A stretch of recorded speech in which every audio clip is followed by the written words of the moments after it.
respected all teachers আপোনালোকৰ যিটো message আহিছে টিচাৰ্ছ হাব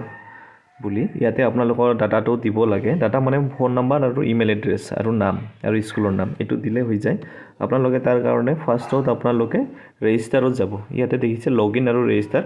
ৰেজিষ্টাৰত ক্লিক কৰিব ৰেজিষ্টাৰত ক্লিক কৰাৰ পিছত ফাৰ্ষ্টত ইয়াতে স্কুলৰ ৰেজিষ্ট্ৰেশ্যনটো হ'ব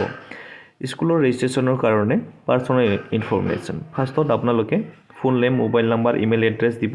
তাৰপিছত স্কুল ডিটেইলছ আছে স্কুলৰ নাম স্কুল টাইপ ইয়াতে ক্লিক কৰিব ইউপি হ'লে ইউপি এলপি হ'লে এলপি যাৰ যিটো হয় হায়াৰ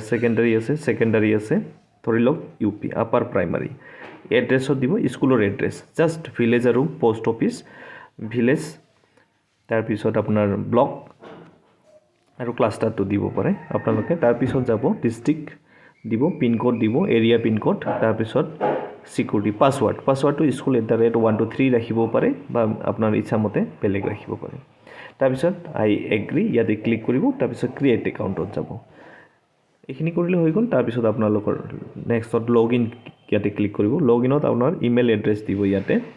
ইমেইল এড্ৰেছ আৰু পাছৱাৰ্ডটো যিটো বনাইছে আপুনি তাৰপিছত লগইন কৰি দিব লগইন কৰাৰ পিছত